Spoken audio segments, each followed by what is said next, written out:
আসসালামু আলাইকুম। আলহামদুলিল্লাহ আমাদের খামারে আরো একটি নতুন খামার অথবা নতুন ঘর যুক্ত হলো। এখন প্রশ্ন করতে পারেন, ভাই এই খামারটা মূলত এখন কিসের? এই খামারটি হচ্ছে বাচ্চা ব্রুডিং এর জন্য আমরা তৈরি করেছি। অর্থাৎ হাঁস, মুরগি এবং কোয়েল পাখির যে বাচ্চা আমরা ইনকিউবেটরের মাধ্যমে ফুটাচ্ছি, ওই বাচ্চাগুলিকে ব্রুডিং করার জন্য আমাদের একটা ঘর প্রয়োজন, যেটা আমাদের ছিল না। তো আলহামদুলিল্লাহ বাচ্চাগুলি ওঠার আগেই আমরা ঘরটি তৈরি করে ফেলেছি। এই ঘরের মধ্যেই হচ্ছে আমরা মূলত আমাদের কোয়েল পাখি, হাঁস এবং মুরগির বাচ্চাগুলিকে ব্রুডিং করবো। অনেক হয়তো বুঝবেন না যে ব্রুডিং আসলে কি জিনিস। বাচ্চা যখন ফুটে বের হয় তখন ওই বাচ্চাগুলিকে আলোর নিচে তাপ দিয়ে রাখতে হয়। তো এই সিস্টেমগুলিকে ব্রুডিং সিস্টেম বলা হয়, বা ছোট থেকে ওরা 3-4 দিন পর্যন্ত যে ঘরে থাকে ওই ঘরটাকেই ব্রুডিং এর ঘর বলা হয়। তো আমরা সেটাই মূলত তৈরি করতেছিলাম। এরকম কোনো ঘর আমাদের খামারে নেই। এটার কারণ হচ্ছে আমাদের খামারে যেসব ঘরগুলি আছে ওগুলি মাচা সিস্টেমের ঘর। ওই ঘরগুলিতে ব্রুডিং করা যায়, তবে অনেক কষ্টসাধ্য একটা ব্যাপার, যে কারণে খুব সহজে যাতে ব্রুডিং করা যায় এই জন্য আমরা এই ঘরটি তৈরি করেছি। যদিও ভিডিওতে ঘরটি তৈরি করতে আপনারা দেখেছেন 3 থেকে 4 মিনিটের মতো, এই ঘরটি তৈরি করতে আমাদের সময় লেগেছে প্রায় 8 থেকে 9 দিনের মতো। এই 8 থেকে 9 দিনের মধ্যে যে ফ্লোর সিস্টেমটা আছে, আমরা এটাকে ফ্লোর সিস্টেম করেছি, মানে নিচে ফ্লোর দিয়েছি। কারণ ফ্লোর যদি আমরা না দিই তো সেক্ষেত্রে হচ্ছে ব্রুডিং করতে আমাদের সমস্যা হবে।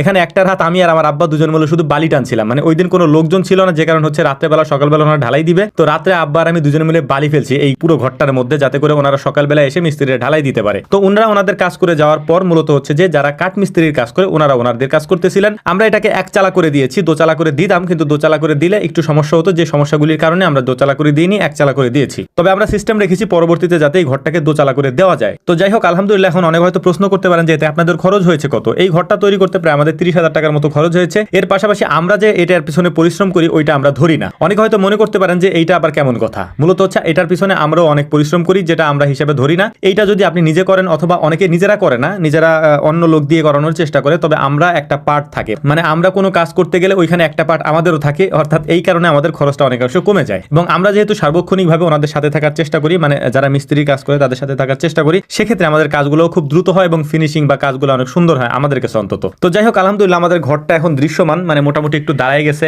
এটা দেখতেও এখন খুব মাশাআল্লাহ বেশ ভালোই দেখাচ্ছিল আর কি। তো একটা বিষয় আপনাদেরকে বলি, অনেকে হয়তো বলবেন যে কতটুক বাই কতটুক, মানে এটার মাপ কতটুকু। আসলে আমাদের বাড়ির ভিতরে বা আমাদের খামারের ভিতরে যতটুকু জায়গা যেখানে ফাঁকা থাকে আমরা সেখানে ঘর উঠানোর চেষ্টা করি। ওইরকম ভাবে আমরা কোনো ঘর মেপে তুলি না, অর্থাৎ যে গতানুগতিক যে মাপের ঘরগুলি আছে ওইরকম আমরা তুলি না। এই ঘরটা ধরেন আপনি 11 হাত বাই 12 হাত, মানে আমরা হাত মেপে দিছি, ফিট মেপে দিই নাই। এই জায়গাটাতে কোনো গাছগাছালি ছিল না, ফাঁকা জায়গা ছিল, যে কারণে হচ্ছে এখানে আমরা কোনো গাছগাছালি কেটে সেখানে আমরা কোনো ঘর তৈরি করি না। যে জায়গা ফাঁকা থাকে ওই জায়গায় তৈরি করার চেষ্টা করি, তবে একটা প্ল্যান অনুযায়ী, মানে এখানে একটা ঘর ওইখানে একটা ঘর, এরকম আমরা কখনো কোথাও করি নাই। তো আলহামদুলিল্লাহ মোটামুটি আমাদের ঘর কমপ্লিট হয়ে গিয়েছে। এখন আগামী কয়েকদিনের মধ্যে এই ঘরের মধ্যেই হচ্ছে আমাদের প্রথম যে কোয়েল পাখির বাচ্চাগুলি আছে, ইনশাআল্লাহ যদি ওগুলো ফুটে বের হয় ইনশাআল্লাহ, তাহলে ওই বাচ্চাগুলোকে প্রথম আমরা ব্রুডিং করবো এখানে। তো যাই হোক, ওনাদের কাজ প্রায় শেষের দিকে, ওনারাও এখন চলে যাবেন। তো আমাদের বাড়িতে ওনারা অনেক দিন যাবত কাজ করেন। এটা হয়তো অনেক ভিডিওতে আপনারা দেখছেন যে মিস্ত্রিরা আমাদের বাড়িতে কাজ করতেছেন, বিশেষ করে কাঠ মিস্ত্রি যারা আছেন তারা অনেক দিন, মানে বছরের বেশিরভাগ